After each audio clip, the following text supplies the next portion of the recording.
Friends, welcome to channel of Rachit classes. आज हम बात करेंगे रिवाइज रिटर्न के बारे में। सो रिवाइज रिटर्न क्या होता है? If the certain conditions are satisfied, a person may furnish a revise return of the income under section 139(5). So conditions यहाँ मेंशन की है कि अगर आपको रिवाइज रिटर्न फाइल करना है, यानी आपको रिटर्न फिर से वापस से करना है, तो क्या करेंगे?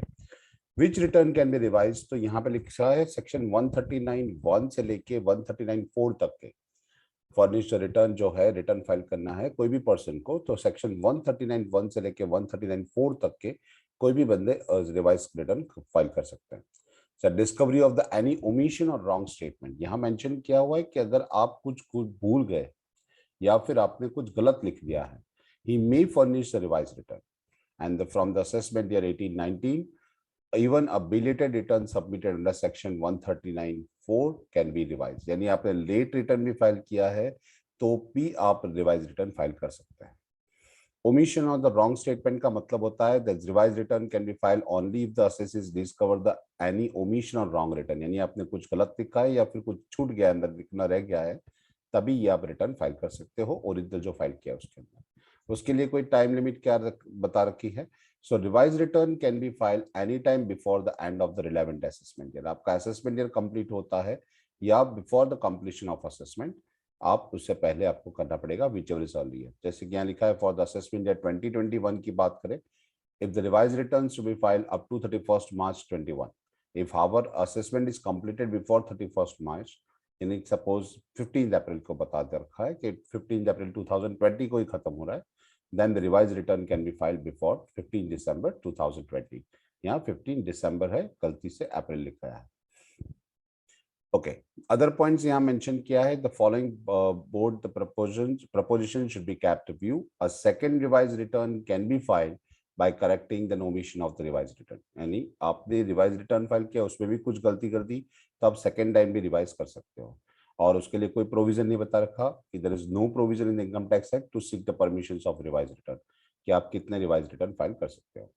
अब बात आती है डिफेक्टिव और इनकम्प्लीट रिटर्न की। सेक्शन 139(9) के बारे में मेंशन किया हुआ है। If the assessing officer considering that the return submitted by the taxpayer is defective or incomplete, जैसे वो आगे हमने देखा उसके अंदर आपको लग रहा है कि आपका कुछ छूट गया है, लिखना रह गया है या आपने गलत लिखा हुआ है तब, लेकिन डिफेक्टिव रिटर्न कौन डिसाइड करेगा? Assessing officer.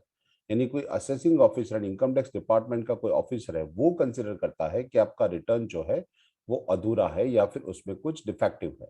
He may give the assessee an opportunity to rectify the defects within the period of 15 days from the date of such submission। Intimation, आपको इंटीमेशन दिया जाएगा वहां से इनकम टैक्स डिपार्टमेंट से कि भी आपका रिटर्न डिफेक्टिव है या इनकम्प्लीट है, तो कृपया आप उसको फिलअप करके फिर से भेज दें।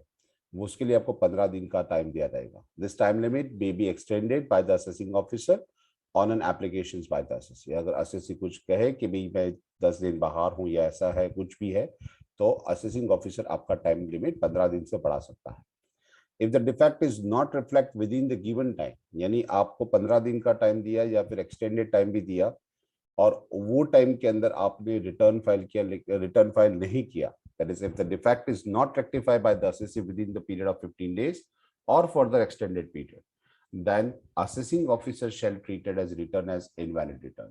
तो वो असेसिंग ऑफिसर उसको इनवैलिड रिटर्न कंसिडर कर देगा।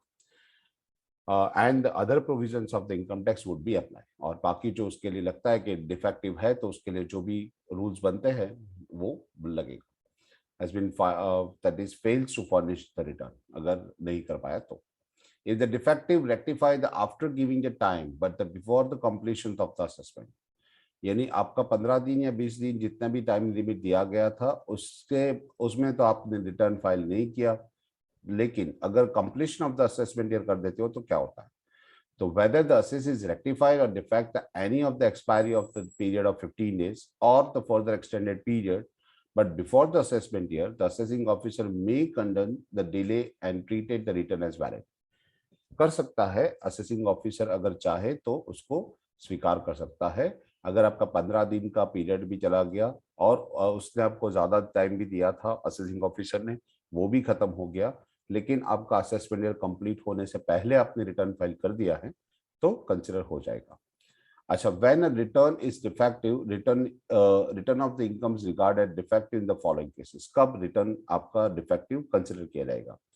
First, all the items of income tax return form, that is ITR 1 to ITR 10, must be filled in a manner indicated in the return form. जिस तरह से अंदर मेंशन किया है उसी तरह से आपको फिल अप करना है. If any schedule of the relevant format is not applicable in the case of assessing, अगर असेसिंग में वो नहीं लगता है, यानी इनकम फ्रॉम सैलरी पर्सन है और वो बिजनेस नहीं कर रहा है, तो उसको इनकम फ्रॉम बिजनेस के अंदर NA लिखना पड़ेगा. That is called scroll across as dash NA dash. If any item is inapplicable, one should write the dash NA. Okay, against it, उसके सामने लिख सकता है. और one should write NIL, that is nil भी लिख सकता है. On denote the nil figure, that is no column or row should be the left blank. आपका एक भी कॉलम छूटना नहीं चाहिए. अगर एप्लीकेबल है तो अमाउंट लिखो, नहीं एप्लीकेबल है तो एन लिखो या नील लिखो. Otherwise return may be liable to held defective और इवन इनवैलिड, वो इनवैलिड बन जाएगा. Return without self assessment tax, section 139(1) के अंदर लिखा है कि provide that the return of income shall be regarded as defective unless the tax together with the interest, यानी उसके इंटरेस्ट के सिवा उस टैक्स के साथ नहीं लिखा. If any payable in accordance with the provisions of section 140A has been paid on or before the date of furnishing the return. Date of furnishing the return के बाद उससे जो इंटरेस्ट पे करना था, यानी जो भी पे करना था उसने नहीं पे किया है, तो the provisions has been amended by the financial act 2016 से ये अप्रूव हुआ है for the assessment year 18-19. After this medication, a return which is otherwise valid would be treated as defective merely because of the self-assessment tax and interest payable in accordance with the provisions of section 140A. यानी आप खुद assessment करके जो with interest आपको जो tax और interest पे करना है वो आपको करना पड़ेगा. Have not been paid on or before the date of furnishing return.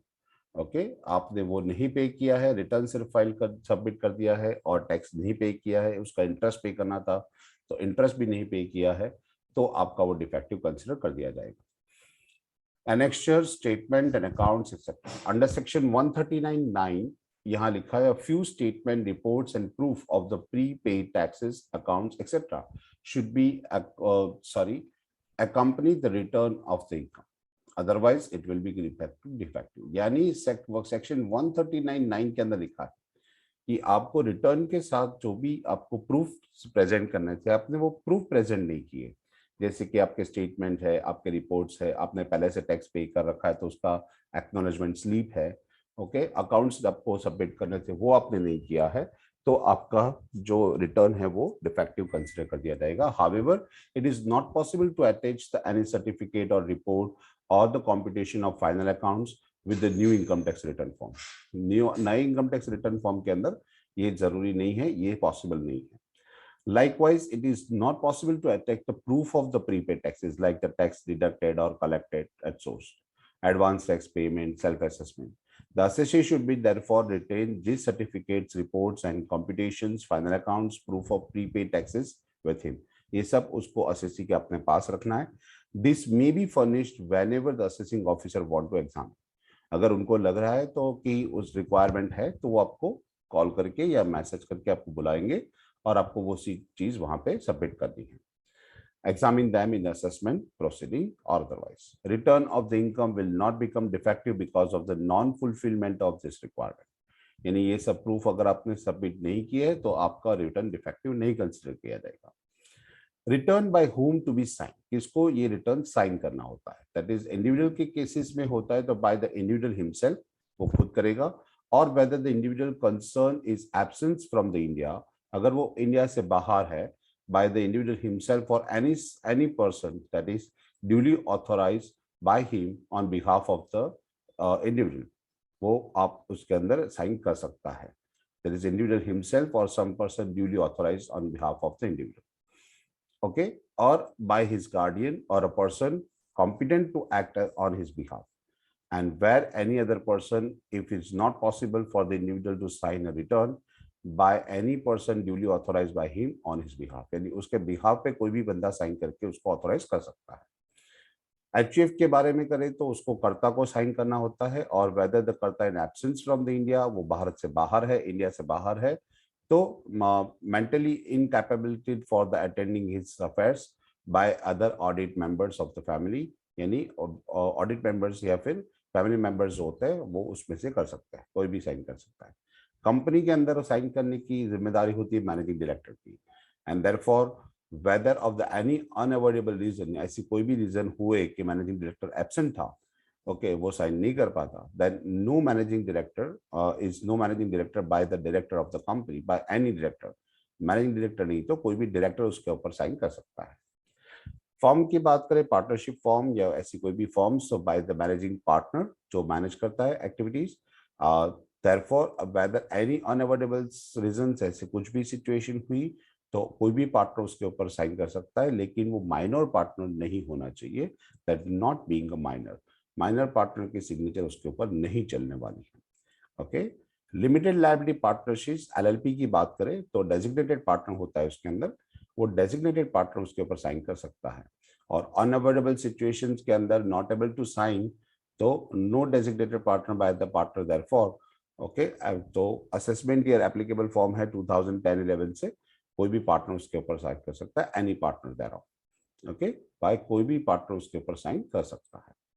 Local authority की बात करें तो प्रिंसिपल ऑफिसर की साइन होनी चाहिए, उसके और कोई नहीं कर सकता।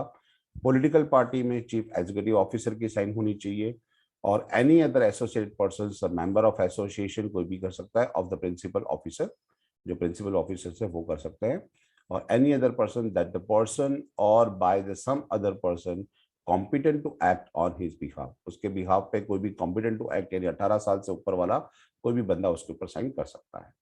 So such person shall be holding a valid a power of attorney, and such person of the attorney shall be attached to this return. उसके रिटर्न के साथ अगर कोई अदर पर्सन कर रहा है तो उसको अपना पावर ऑफ अटर्नी उसके साथ सबमिट करना होगा। तो ये थोड़ी बहुत डिस्कशन हमने आज की है। नेक्स्ट टॉपिक के बारे में डिस्कस हम नेक्स्ट टाइम करेंगे। Have a good day.